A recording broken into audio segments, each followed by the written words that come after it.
paz.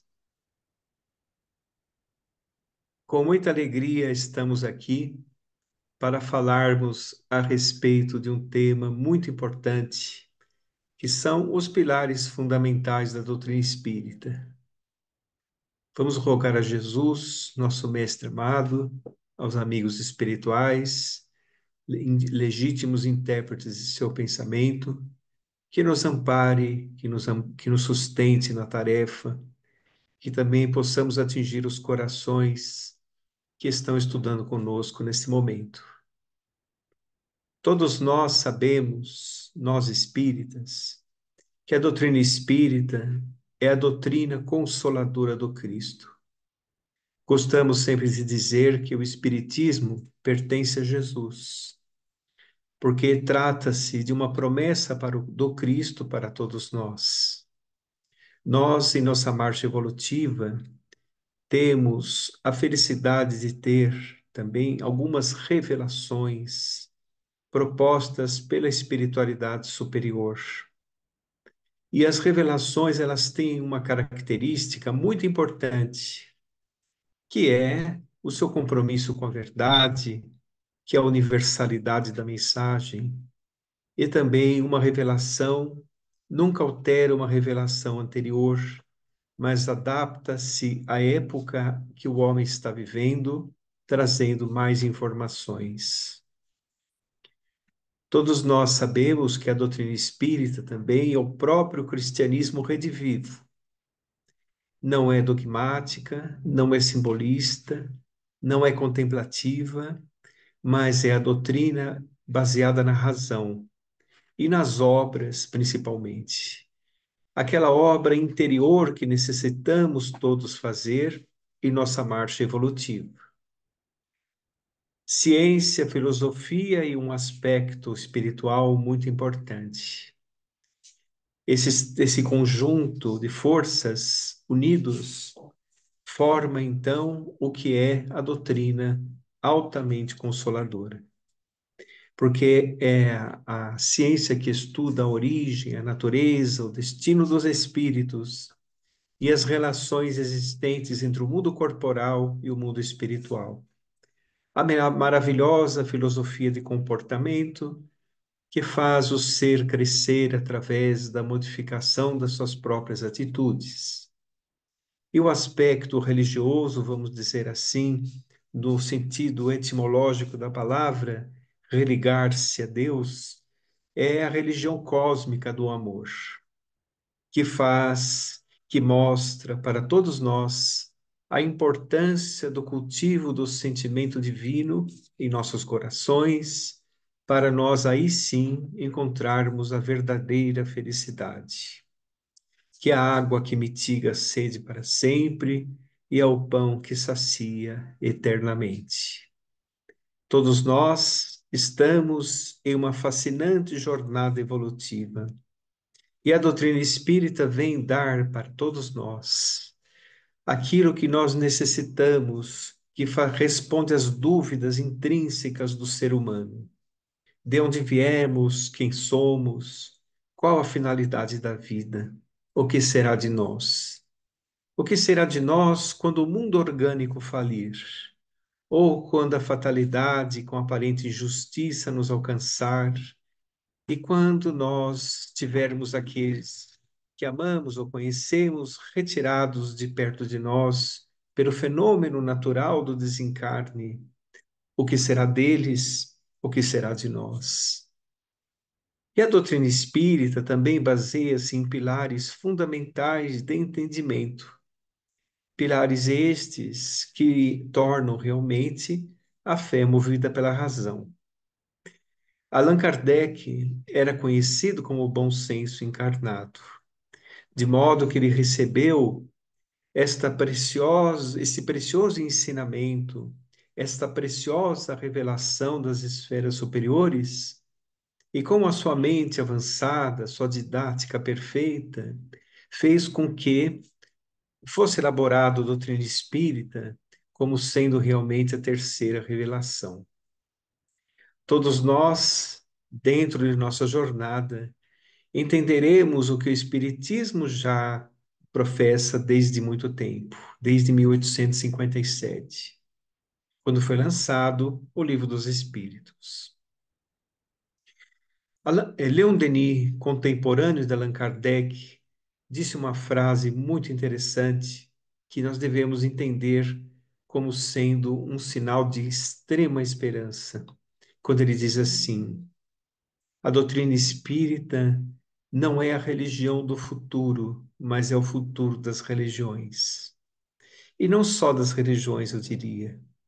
É o futuro também do entendimento humano, porque todos nós, no local que estamos colocados, na cultura que vivemos, nos países em que estamos, nós veremos com o tempo, com o passar das experiências humanas, dentro da esteira evolutiva, nós vamos compreender que tudo aquilo que o Espiritismo antecipou como revelação que é, e faz parte de uma verdade natural. E nesta verdade estão esses pilares principais do Espiritismo, que nós iremos estudar a partir de agora.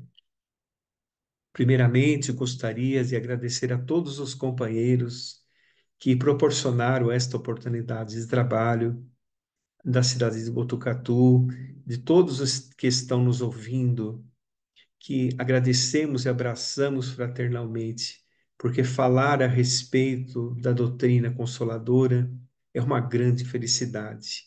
E estudá-la, nem se fale, uma felicidade imensa. Vamos, então, ao primeiro pilar da doutrina espírita. A primeira, Deus, o Pai Criador. Logo na primeira pergunta do Livro dos Espíritos, um desafio.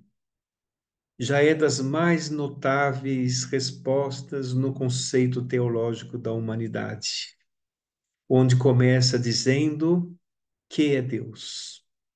Não fala quem é Deus. Então já tira aquela visão antropomórfica de um ser diferente, privilegiado, onde se mede com a nossa régua o que é impossível, mas nós falamos na doutrina espírita, segundo a primeira pergunta do Livro dos Espíritos, já logo a princípio, os espíritos já descortinam um entendimento muito grande, perguntando que é Deus. É a inteligência suprema do universo, a causa primeira de todas as coisas. No Livro dos Espíritos fala também a respeito das leis do Criador. Nós sabemos que as leis de Deus estão escritas em nossa consciência, conforme disseram os espíritos da codificação. Kardec pergunta: aonde estão escritas as leis de Deus? Na consciência humana. E é exatamente isto que nos submete às suas leis imutáveis, perfeitas, e que acompanha a justiça divina e que também dá muita misericórdia em nossas existências, onde nós temos em nossa vida muito mais do que merecemos, para nos impulsionar para frente em nossa jornada. Mas as leis do Criador são infalíveis. Lá diz que nós somos como peixes num oceano, mergulhados em suas leis imutáveis e criadoras e perfeitas de um amor infinito. Nós, em nosso patamar evolutivo, conhecemos Deus por suas obras. Ainda não somos espíritos capazes de compreender a essência do Criador. Nós podemos conhecer Deus por suas obras.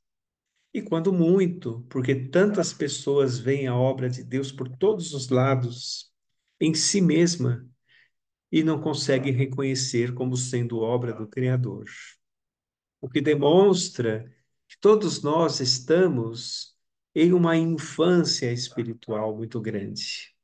Todos nós estamos ainda dentro da escala evolutiva, começando a compreender um pouco da vida espiritual, daí a presença do espiritismo no mundo, começando a entender que nós viemos da vida espiritual, trata-se da verdadeira existência, que nós estamos aqui num curto estágio e também já estamos começando a compreender as obras magníficas do Criador, que não teriam sentido se não fossem provindas de uma inteligência suprema.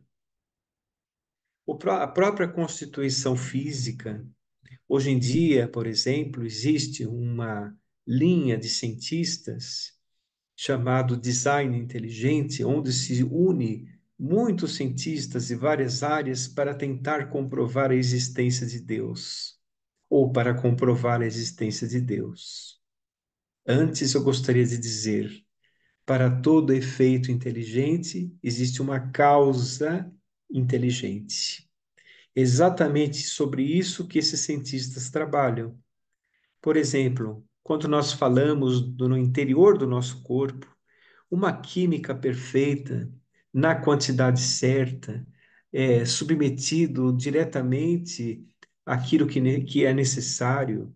E quando nós desencarnamos, fica um amontoado, um emaranhado de química sem nenhuma organização. Quando o espírito está no corpo, é, a química serve ao que se propõe. Falam esses espíritas, esses cientistas, por exemplo, a respeito do DNA. O DNA é uma perfeição imensa, com muitas informações naquele pequeno filamento dentro de cada célula. Isso é um código. O DNA é um código. Somente mentes inteligentes elaboram códigos, dizem estes cientistas. E as plantas que nos cercam, ou as espécies de animais, tudo que nos cerca tem um código diferente. Então, é a questão que eles abordam. Como somente uma mente inteligente pode criar um código? Como surgiram as questões, as variações da existência, da vida na Terra? Então, é um paradigma que todos os cientistas têm e que estes cientistas tentam descortinar como sendo a existência de Deus. O DNA, por exemplo, eu vou falar rapidamente uma questão mais científica, mas que demonstra realmente a grandeza do Criador. Imagine o DNA com muitas informações, está dentro da nossa célula.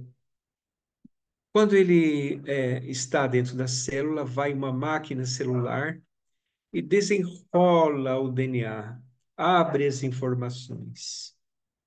Vem uma outra máquina celular, que, que é o RNA mensageiro, e pega as informações ali que estão no DNA. Uma outra máquina celular pega o RNA, leva dentro de uma estrutura dentro da célula, chamado RNA, ribossomos. O ribossomo se fecha, vem uma outra máquina celular, traduz as informações e uma outra máquina celular leva as proteínas desta tradução para um lugar que tem que ser levado. Então, os cientistas, eles não conseguem compreender essa sincronicidade perfeita que acontece milhares de vezes em nosso corpo. Como isso é elaborado se não houvesse uma causa inteligente por trás disso? Então, a beleza do Criador que se estende desde o microcosmo até o macrocosmo, nos equilíbrios gravitacionais dos mundos, é exuberante demais para ser obra do nada. O nada não faz nada. Eu reparo que muitos cientistas são materialistas, mas a própria ciência não é materialista, a ciência é neutra. E ela chegou em um ponto que ela não consegue, a matéria não consegue se explicar a si mesma. Certa vez, eu estava ouvindo uma reportagem onde um cientista dizia que tudo o que acontece na natureza pode ser explicado por leis. Aí o repórter, que não é cientista, é um repórter, perguntou para ele: Mas quem escreveu essas leis? Porque leis são escritas, elaboradas por uma mente inteligente. são regras, são equilíbrio, as leis devem equilibrar, e o cientista ficou sem respostas. Então, todos nós estamos dentro de uma magnificência criadora que nós ainda, muitos de nós, não conseguem perceber, devido à nossa pouca evolução. Quando nós tentarmos explicar Deus com a nossa régua, não conseguimos. E quando partirmos para explicar o Criador, nós conseguiremos quando nos tornarmos espíritos próximos de seu amor. Por exemplo de Jesus. Jesus era considerado um espírito puro no mais alto grau. É um espírito co-criador do universo. São espíritos que interpretam a vontade do próprio Criador, interpretam realmente a sua essência, sabem realmente elaborar aquilo que vem do Criador, sendo co-criadores de mundos, participando da elaboração universal.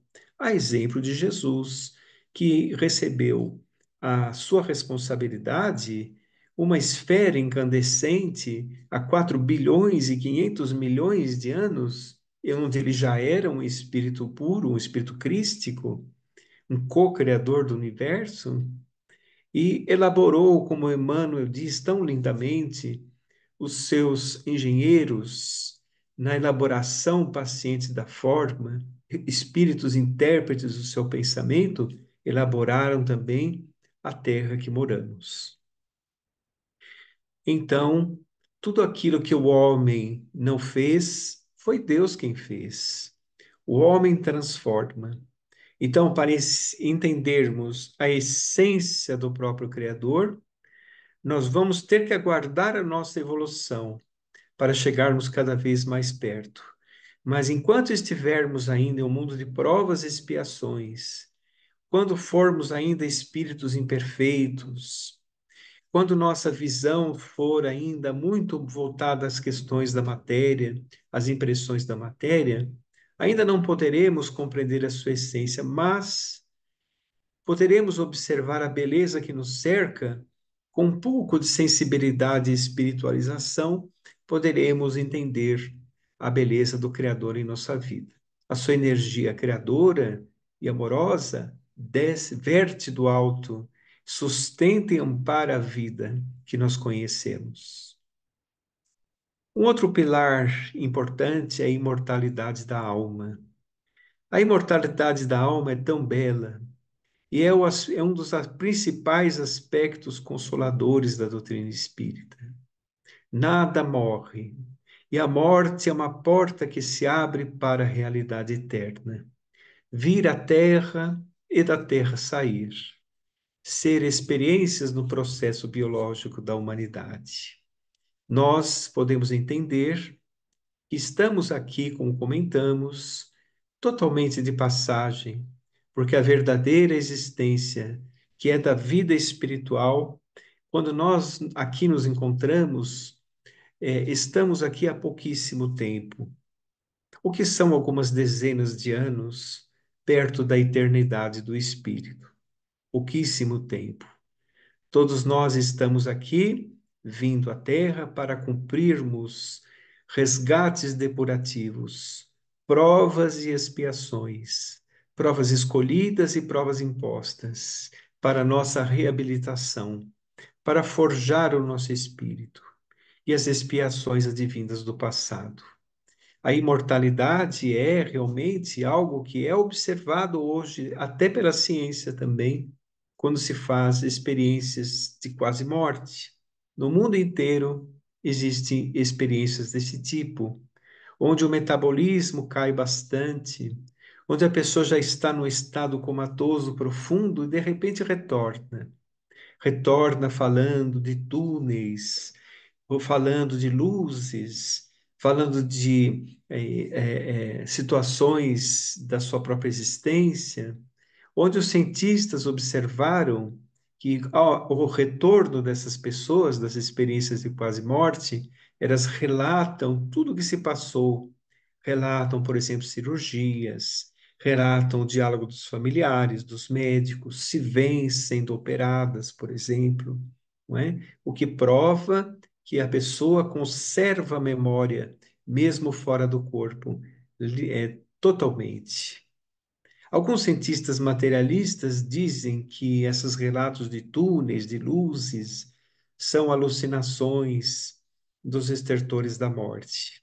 Mas eles não conseguem explicar por que que vem o avô da pessoa pelo túnel, desencarnada há 40 anos e diz assim: pode voltar, que não é a sua hora ainda.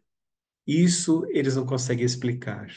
Então, são experiências que a ciência vai descortinando, porque a ciência também é uma espécie de revelação aqui para a Terra, e que a doutrina espírita já descortinou também a informação.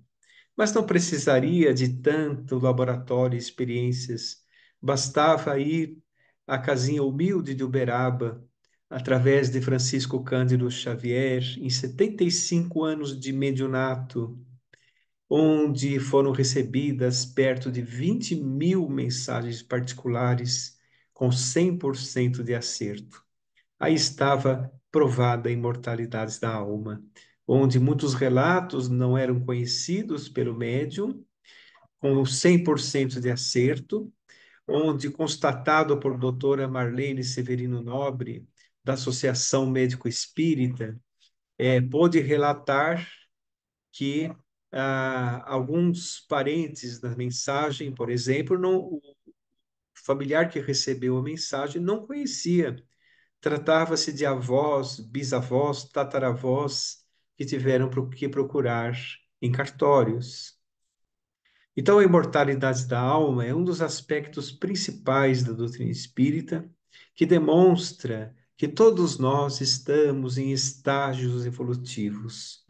E a Terra é muito importante, porque quando nós estamos aqui, nós misturamos os níveis evolutivos. Por exemplo, estamos num mar vibratório. Espíritos de variados graus nos cercam. E a experiência humana como encarnados é muito importante para a nossa evolução, porque quando nós estamos aqui cercados de espíritos de variados graus, temos que necessariamente cultivar sentimentos nobres, como a tolerância, o perdão, a resignação, os sentimentos de misericórdia, não é? Que são tão importantes para a felicidade do espírito. E nós, nesta toada educativa, percebemos que todos os processos educacionais do espírito são muito gradativos e devem ser assim, para que não venha pular etapas. E a imortalidade nos mostra a bagagem que nós levamos daqui da Terra, nas experiências desse estágio, é o que vai nos situar na sociedade do espírito.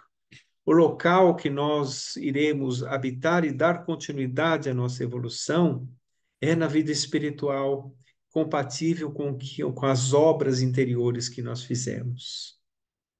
O fato é que o aspecto consolador da imortalidade da alma é nós termos em mente que aquela pessoa que desencarnou continua nos amando. Os que se amam nunca se separam.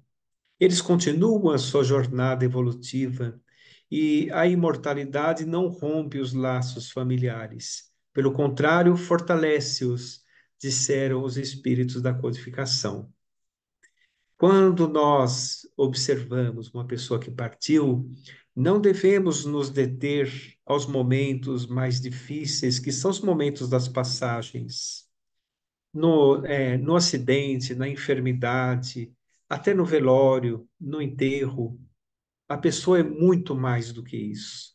Nós temos que fazer vibrações para que ela continue e se readapte à vida espiritual, tranquilizando-o através de preces, transformando a dor em preces, para que essa pessoa receba na vida espiritual tudo aquilo que necessita.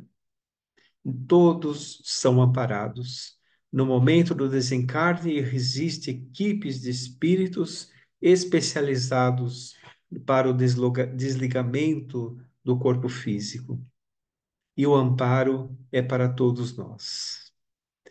Um outro pilar importante que nós devemos entender é a reencarnação.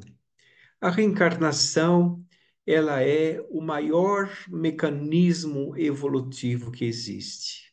Como nós comentamos, falando da imortalidade, porque tem muita ligação um pilar com o outro, não é? Quando nós estamos aqui na Terra, mergulhamos na indumentária carnal e trazemos conosco compromissos. Jesus teve a oportunidade de dizer que aquele que necessitar encontrar o reino dos céus deverá renascer de novo. O que é da carne, o que é do espírito é do espírito. Ou seja, para nós encontrarmos a felicidade do espírito, faz-se necessário as experiências reencarnatórias, a multiplicidade das existências, para nós aprimorarmos o nosso espírito, aprimorarmos o nosso ser.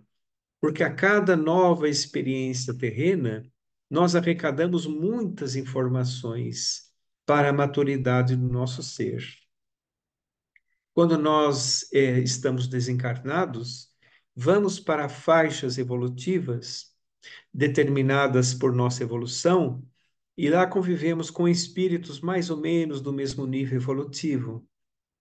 Quando nós reencarnamos, misturam-se os níveis evolutivos.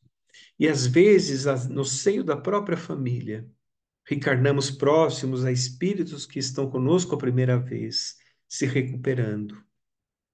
A própria família terrena é um conjunto de espíritos comprometidos que estão trocando experiências entre si.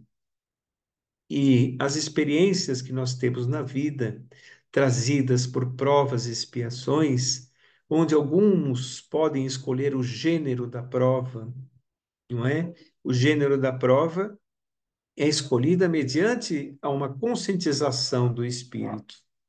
Quando o espírito se conscientiza que a causa das suas angústias, a causa das suas preocupações na vida espiritual foram os seus próprios desmandos na terra, advém uma importante porta evolutiva que é o arrependimento, só que de uma maneira positiva. Ele é orientado que ele pode reparar aquilo que causou, e a reparação se dá através da reencarnação. São as provas escolhidas. Quando o espírito não atingiu um certo discernimento, ele tem as provas impostas, que são, na verdade, para aprimorar o espírito, não é? E tem as expiações, que são as advindas do passado. O passado, ele traz as suas informações também. Hoje, nesta encarnação, nós estamos formando a nossa próxima encarnação, já agora. Nós estamos formando um arcabouço do que será a nossa própria próxima existência, do que teremos que reparar, ou então até das conquistas do espírito. Nós podemos utilizar também em outra existência. Isso explica, por exemplo, o maravilhoso capítulo do Evangelho, um dos capítulos mais lindos que existe, que é Bem-aventurados aflitos, explica a causa das aflições, causas anteriores e causas atuais das aflições, bem e mal sofrer. Tudo isso está explicado pela doutrina consoladora, que é o Espiritismo, a respeito da justiça de Deus, que através das reencarnações vem aprimorar o ser. Então, a reencarnação é o maior mecanismo evolutivo que existe, uma bênção do Criador, que faz com que as experiências sucessivas das vidas sucessivas nos amplie a consciência. E ampliando a nossa consciência, nós vamos encontrar o reino dos céus que Jesus nos disse, que não está nas paredes estreitas dos templos, nem está nas religiões, O reino dos céus está em nossos corações, esperando acordar a nossa razão, ampliar a nossa consciência, e aí nós conseguiremos sermos espíritos bem-aventurados, encontraremos o reino dos céus que sempre esteve conosco e nos vincularemos às esferas mais felizes. Isso acontecerá com todos nós, porque uma das fatalidades do ser humano é a felicidade. Todos nós seremos espíritos felizes. Um outro pilar importante é a pluralidade dos mundos habitados. Muito importante, porque demonstra que nós todos fazemos parte da família universal, da família que existe o universo afora. Pergunta número 36 do Livro dos Espíritos. Kardec pergunta aos espíritos da codificação: existem lugares vazios no universo? E os espíritos respondem: não existe lugares vazios no universo. Eles escapam às vossas ciências e às vossas observações. Ou seja, nós não temos nem merecimento, nem tecnologia para identificar as grandes comunidades que estão nas faixas, nas frações do espaço-tempo. As grandes comunidades que estão em outras vibrações. Mas dia chegará que nós teremos. Então, é inevitável que o ser humano descubra a pluralidade dos mundos habitados. Jesus teve a ocasião de dizer: credes em Deus, credes também em mim. Na casa de meu pai há muitas moradas.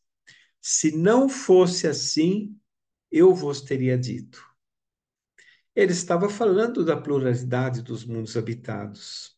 Não somente as esferas que estão em torno da Terra, que estão no mesmo tipo de constituição do que os outros mundos, como também nos mundos universo afora, os mundos habitados, a grande casa do Criador. Então vamos imaginar algo.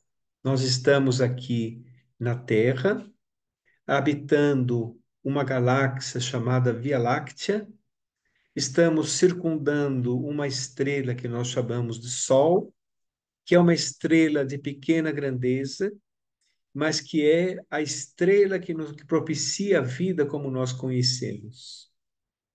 A Via Láctea existe de 300 a 400 bilhões de estrelas, com os planetas gravitando em torno. A galáxia ao lado, Andrômeda, 1 trilhão de estrelas. Então, seria desdenhar da inteligência do Criador achar que todas as estrelas que existem no céu, no universo que nós conseguimos observar, que, aliás, é uma mínima fração que nós conseguimos observar com a nossa tecnologia, o restante era para alegrar os nossos olhos. De forma nenhuma. Existe nenhum espaço universal está desocupado. Aí nós podemos entender assim, mas o homem já foi, por exemplo, a Marte, o homem já observou Júpiter, já observou Saturno, vários planetas do nosso sistema, não encontramos nada. Já vi essa informação na televisão. Mas acontece que não existe vida como nós conhecemos, do nosso ponto de vista, que é este ponto de vista aqui da Terra, não é? Com esta agregação de partículas que conhecemos. O nosso planeta deu condições de ter vida para o nível espiritual nosso e nós reencarnamos aqui. Mas nos outros planetas existe vida espiritual. Aliás, nas revistas espíritas de Allan Kardec, principalmente de 1868, fala a respeito da vida em Júpiter, onde se fizeram até desenhos de como seriam as moradias de alguns espíritos em Júpiter. Vale a pena nós pesquisarmos. De modo que todos nós estamos e fazemos parte de tudo isso. Vamos observar a nossa Terra. Nossa terra está calibrada para a nossa vida, a vida como conhecemos. Se ela girasse um pouco mais rápido, não teria condições de vida. Se ela girasse um pouco mais lentamente, também não teria. Nós ficaríamos muito expostos à radiação solar. Se não tivesse um campo magnético certo, também não haveria vida na Terra. Se ela fosse um pouco mais distante, um pouco mais perto do Sol, também não haveria condições de vida, como conhecemos. Ela está calibrada para a nossa vida aqui, como conhecemos.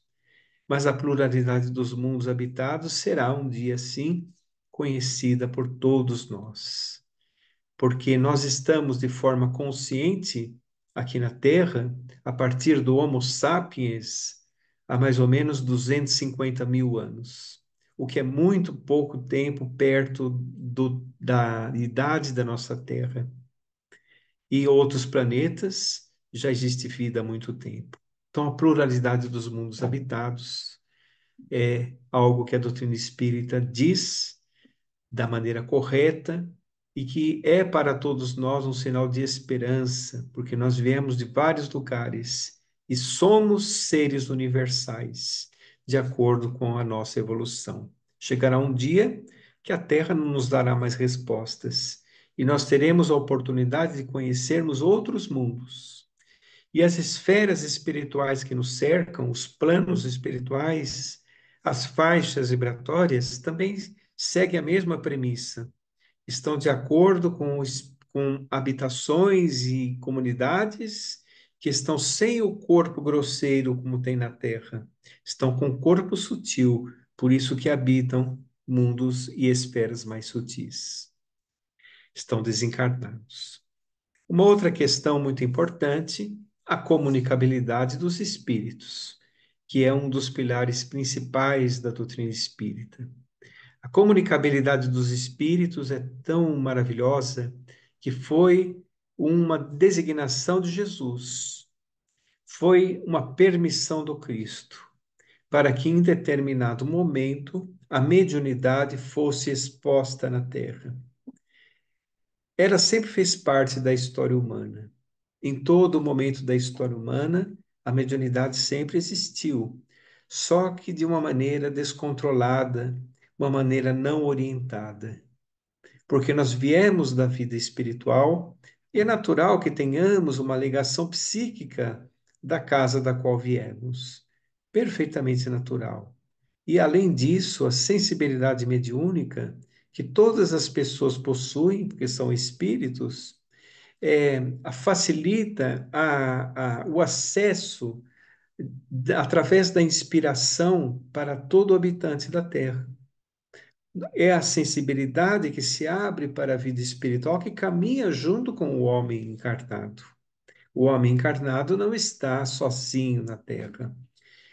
O próprio Livro dos Espíritos fala a respeito da atuação do mundo espiritual com os habitantes da Terra. Eles atuam mais do que imaginais, a resposta.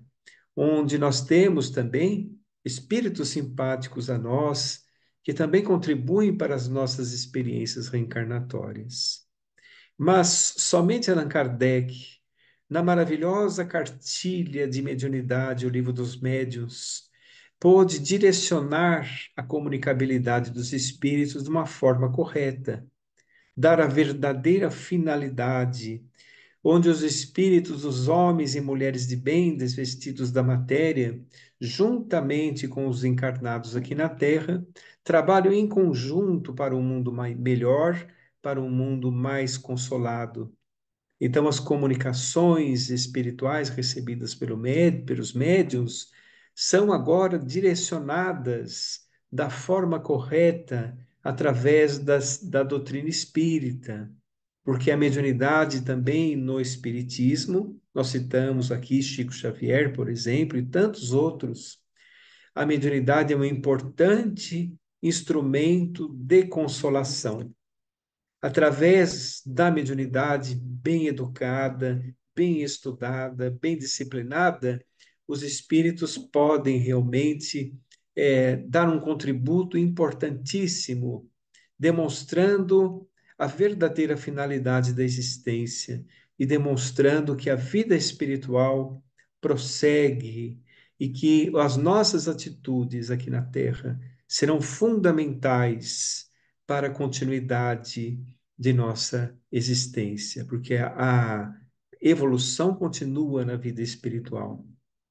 Em várias reuniões a respeito de mediunidade, gostamos sempre de chamar a atenção de que o médium necessita se evangelizar.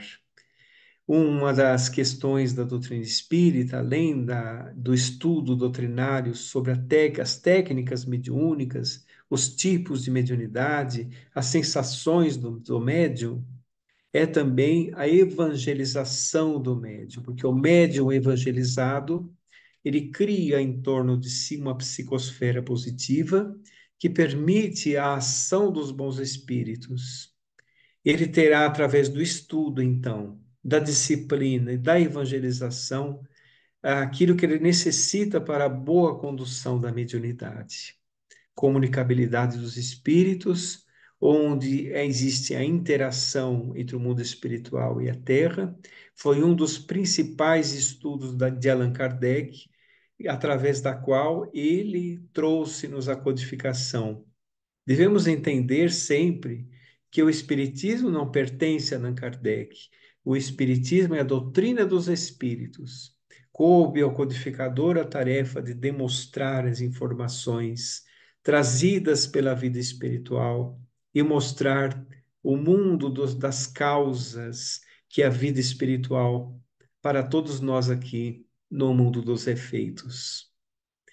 Eu gostaria de agradecer muito a todos e agradecer também a Allan Kardec por esta maravilhosa doutrina consoladora que, através do seu hercúleo trabalho, trouxe até nós, fazendo uma prece que foi recebida por Francisco Cândido Xavier, que está no livro O Parnaso de Além Túmulo, primeira obra psicografada de Francisco Cândido Xavier, pelo espírito de José Silvério Horta. Pai nosso que estais nos céus, na luz dos sóis infinitos, Pai de todos os aflitos neste mundo de escarcéus, santificado seja o teu nome sublime, que em todo o universo exprime ternura, concórdia e amor. Venha a nós o teu reino de bondade, de paz, de claridade, na estrada da redenção. Cumpra-se seu mandamento, que não vacila nem erra, nos céus como em toda a terra, de lutas e sofrimento. Livra-nos de todo mal, dá-nos o pão no caminho, feito na luz do carinho do pão espiritual. Perdoa-nos nossos débitos tenebrosos, de passados escabrosos, de iniquidades e dor. Auxilia-nos nos sentimentos cristãos, a amarmos aos nossos irmãos que ainda vivem longe do bem. E com a proteção de Jesus, livra nossa alma do erro deste mundo de desterro, ainda tão distante de vossa luz. Que a nossa ideal igreja seja o altar da caridade, onde se faça vontade de teu bendito amor. Muita paz a todos, fiquem com Deus.